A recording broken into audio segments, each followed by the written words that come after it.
ఇప్పుడు భార్యాభర్తల మధ్యలో ఎన్నో సమస్యల వల్ల ఈ మధ్య గొడవలు స్టార్ట్ అయ్యి ఆ గొడవలు కేసుల వరకు దారితీసి 498 కానీ లేదా డీవీసీ కానీ లేదా ఎంసీ కానీ లేదా అన్నీ ఒకేసారి వేసే వాళ్ళు కూడా ఉన్నారు. ఆ విధంగా సజెస్ట్ చేస్తారు. చేస్తే ఆ అడ్వైస్ ప్రకారంగా వాళ్ళు అబ్బాయి మీద, అబ్బాయి వాళ్ళ ఫ్యామిలీ మీద కూడా అందరి మీద డీవీసీ అండ్ 498 ఫైల్ చేయడము, అదేవిధంగా ఎంసీ అంటే మెయింటెనెన్స్ కేసు ఫైల్ చేసి ఆ యొక్క మెయింటెనెన్స్ కేసులో అతను ఏ విధంగా డబ్బు సంపాదిస్తున్నాడు, ఎంత సంపాదిస్తున్నాడు, ఆ డబ్బుని భార్యకి ఇవ్వకుండా మోసగిస్తున్నాడు. అదేవిధంగా ఆమెకి డబ్బు ఎందుకు ఇవ్వాలి అంటే only the reason is married to this lady.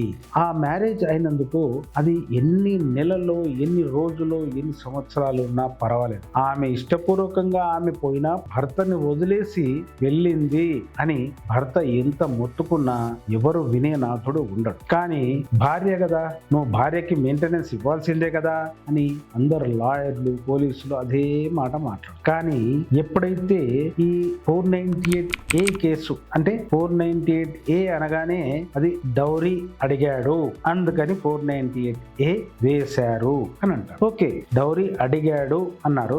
Okay, dowry అడిగితే ఆ యొక్క పర్సన్ అడిగిన తర్వాత ఎవరైతే భార్య వల్ల ఆ ఆడపిల్ల వాళ్ళ తల్లిదండ్రులు ఉన్నారో వాళ్ళ స్తోమత ఏంటి, వాళ్ళు అసలు ఎంత ఇన్కమ్ ఉంది, వాళ్ళ దినచర్య ఏంటి, వాళ్ళకి ఎన్ని ప్రాపర్టీలు ఉన్నాయి, వాళ్ళకి బ్యాంక్ బ్యాలెన్స్ ఎంత ఉంది, వాళ్ళ సంపాదన ఏంటి, ఇవన్నీ కూడా మనం కోర్టు పరిశీలించాల్సి ఉంటుంది. ఆ యొక్క 498A case extra dowry case. Marriage అయిన తర్వాత కొన్ని రోజులకే అబ్బాయి అమ్మాయిని మీ తల్లిదండ్రుల దగ్గర 20 లక్షలు తీసుకుని రా, నాకు 50 లక్షలు తీసుకుని రా, నేను ఒక బిజినెస్ పెట్టాలి, నువ్వు ఫస్ట్ ఇచ్చిన డౌరీ సరిపోలేదు, నాకు పెళ్లికే సరిపోయింది, ఇప్పుడు మళ్ళీ నేను ఒక బిజినెస్ స్టార్ట్ చేయాలి, ఆ బిజినెస్ కి వేరే నాకు ఎవరు హెల్ప్ చేసేవారు లేరు, కాబట్టి మీ తల్లిదండ్రుల దగ్గర 50 లక్షలు నాకు ఎక్స్ట్రా డౌరీ కింద తీసుకొని రా అన్నప్పుడు ఆ అమ్మాయి అటువంటి కంప్లైంట్ ఫైల్ చేసినప్పుడు ఆ కంప్లైంట్ నిజమా కాదా అని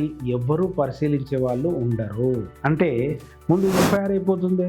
ఎఫ్ఐఆర్ అయిన తర్వాత అంటే ఎఫ్ఐఆర్కి ముందు కౌన్సిలింగ్ కూడా ఆ భార్య భర్తలకు చేయాలి, అందరినీ కూర్చోబెట్టాలి, ఇవన్నీ రూల్స్ ఉన్నాయి. అయినా ఎవరు దాన్ని పట్టించుకోకుండా ముందు ఎఫ్ఐఆర్ ఇష్యూ చేసి ఆ ఎఫ్ఐఆర్ కింద అందరినీ పార్టీలను చేసి అందరినీ అక్యూజ్ చేసి దాంట్లో పోలీసు వాళ్ళకి తెలిసిన కొన్ని పాయింట్స్ యాడ్ చేయడము, ప్లస్ వాళ్ళ తరఫున లాయర్ ఎవరైనా ఉంటే ఆ పాయింట్స్ యాడ్ చేయడము, అమ్మాయి అసలు ఏది నిజము ఏది అబద్ధము అని ఆలోచించకుండా అమ్మాయి తరఫున వాళ్ళు అటువంటి కంప్లైంట్ ని రెడీ చేసి వాళ్ళు సంతకం తీసుకొని పోలీసు వాళ్ళకి ఇచ్చేస్తారు. ఆ పోలీసు వాళ్ళు కూడా ఆ యొక్క కంప్లైంట్ ని పరిశీలించి ఇన్వెస్టిగేట్ చేసి దాన్ని రిజిస్టర్ చేయాల్సిన బాధ్యత ఎంతగానో పోలీసు వాళ్ళ మీద ఉంటుంది. దాని గురించి ఉమెన్స్ పోలీస్ స్టేషన్స్ ఎన్నో ఇప్పుడు ప్రతి డిస్ట్రిక్ట్ లో, ప్రతి స్టేట్ లో ఎన్నో ఉమెన్ పోలీస్ స్టేషన్స్ ఎస్టాబ్లిష్ చేశారు. అయినా కూడా ఆ యొక్క ఉమెన్ పోలీస్ స్టేషన్లలో ఉమెన్ పోలీస్ ఆఫీసర్స్ కాకుండా మెన్ ఆఫీసర్స్ ఉండి,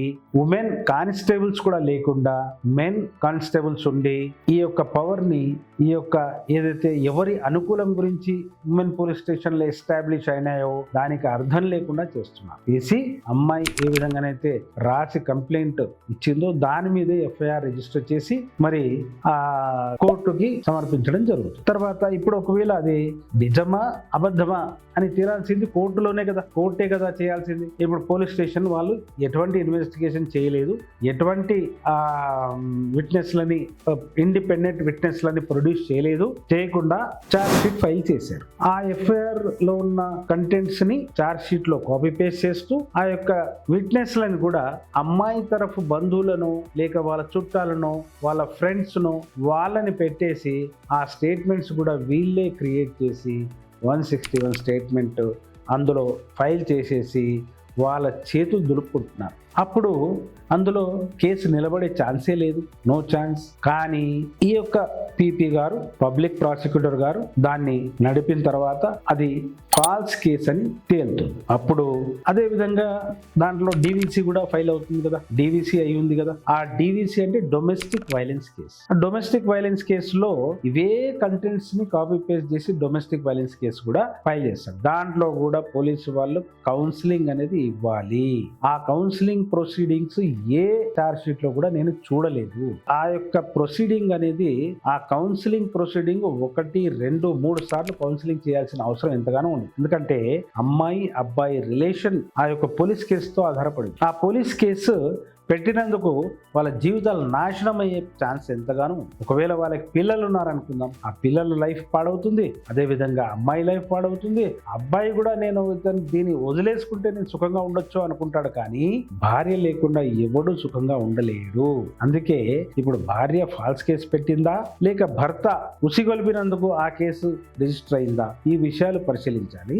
అదేవిధంగా ఒకవేళ ఫాల్స్ కేసు పెట్టి డీవీసీలో మెయింటెనెన్స్ వేసి దాంట్లో కూడా మెయింటెనెన్స్ గ్రాంట్ అయ్యి, తర్వాత మెయింటెనెన్స్కి సెపరేట్గా వేసి దాంట్లో కూడా గ్రాంట్ అయ్యి, మెయింటెనెన్స్ కట్టకపోతే నేను జైలుకి పంపిస్తామని చెప్పి ఇటువంటి భయభ్రాంతులకి గురి చేసి అబ్బాయిని భయపెడుతుంటారు. సో ఒకవేళ అది కూడా డీవీసీ కూడా ఫాల్స్ అని తేలినప్పుడు డెఫినెట్గా అమ్మాయి మీద, అమ్మాయి చుట్టాల మీద, అంటే తల్లి తండ్రి అన్న ఎవరున్నా వాళ్ళ మీద కూడా మన మీద, అంటే అబ్బాయి మీద ఫాల్స్ కంప్లైంట్ వేసి ఇన్ని రోజులు కోర్టుకు తిప్పినందుకు సెక్షన్ 191 to 194 కింద వాళ్ళ మీద కూడా కంప్లైంట్ రిజిస్టర్ చేయొచ్చు.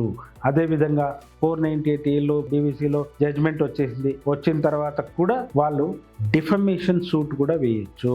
ఆ విధంగా అదేవిధంగా సివిల్ కేసులో డ్యామేజెస్కి క్లెయిమ్ చేసుకోవచ్చు సివిల్ కోర్టులో.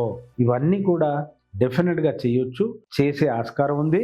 కానీ ఎవరు ఎందుకులే ఈ పార్టీకి ఇంతవరకే నాకు చాలా సఫర్ అయిపోయినా కోర్టులలోకి వెళ్ళి ఎందుకులే నాకు అవసరం లేదు అనుకుంటారు. కానీ వాళ్ళు మాత్రం ఏదైతే ఫాల్స్ కంప్లైంట్ అని ప్రూవ్ అయినప్పుడు డెఫినెట్గా వాళ్ళ మీద ఒక కంప్లైంట్ అనేది రేస్ చేయొచ్చు.